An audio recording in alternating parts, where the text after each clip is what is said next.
Bonjour à tous. Aujourd'hui à Québec Martial, des poignets souples, forts et en santé. À quoi pourrait-il servir? Peut-être tout simplement ne pas avoir de douleur, mais surtout à maintenir une arme solide dans nos mains, à saisir quelqu'un, à pouvoir le tirer, le pousser aisément.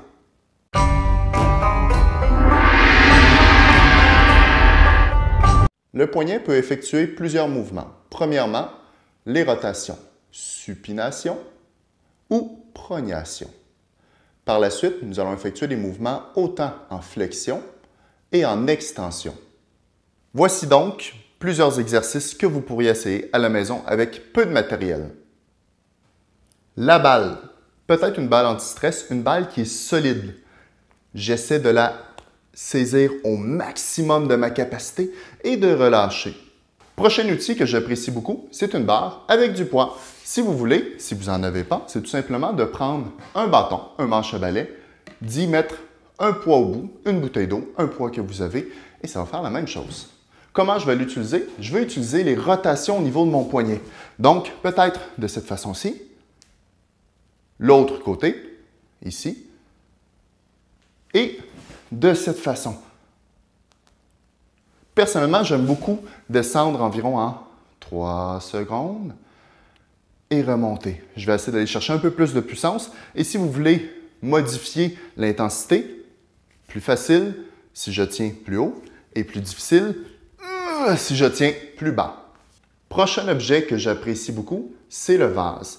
Ici, je vais tenter de le prendre le plus solidement possible avec mes doigts. Par la suite, je pourrais y ajouter du poids, soit en ayant un vase qui est plus solide ou du moins plus lourd, ou peut-être aussi en y ajoutant de l'eau, comme ceci, ou des roches. Mon objectif, c'est tout simplement de le tenir le plus longtemps possible dans la même position. Ici, je travaille mon épaule, mais si je décide d'être dans une position un peu plus levée, je pourrais aller saisir deux vases en même temps, plus bas, plus haut. Détermination, m'organiser pour être solide jusqu'à la fin. Prochain outil d'entraînement ultra utilisé dans le niveau des gyms. On voit souvent les personnes qui vont justement utiliser ceci pour remonter un poids avec les poignets, mais surtout avec les épaules. Ici, notre objectif va être de viser presque seulement les poignets. Comment je l'ai fait? J'ai attaché tout simplement un poids avec un nœud, avec un bâton et une corde. Vous êtes capable de le faire aussi chez vous. Vous pouvez varier votre poids. Première des choses, moi, ce que je veux, c'est isoler mes poignets. Je vais être capable de faire au niveau de l'extension, ici, du poignet, et je peux aussi le faire de l'autre côté, bien sûr, comme ça ici. L'objectif, viser davantage les poignets que peut-être de remonter la roulette ici, ou c'est plutôt au niveau des épaules que je travaille.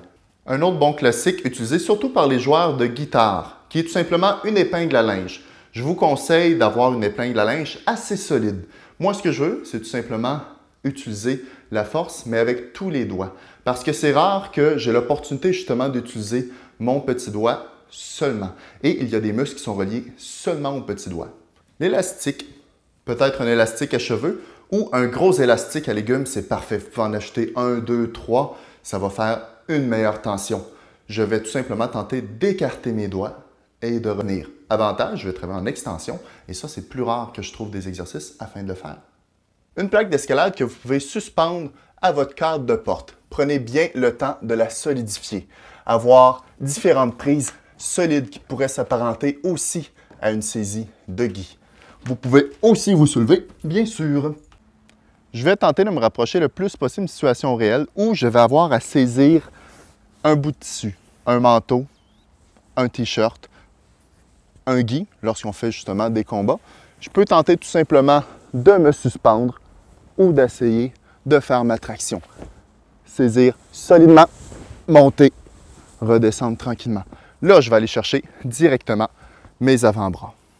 Après un entraînement, toujours bon de s'étirer. On pourrait commencer avec ceci. Donc, je vais tirer sur mes doigts afin de créer une tension ici. Une autre chose aussi, si je veux travailler cette partie-ci de mon avant-bras, je vais mettre mon bras en extension et pouvoir tirer un peu, mais en rotation ici, de cette façon. Si vous pliez votre bras, vous allez mettre seulement une tension au niveau de l'articulation. Ce n'est peut-être pas une bonne idée. Dans la même optique de pensée, beaucoup de personnes vont aller créer ce mouvement-ci, mais je vais créer une tension encore au niveau de l'articulation.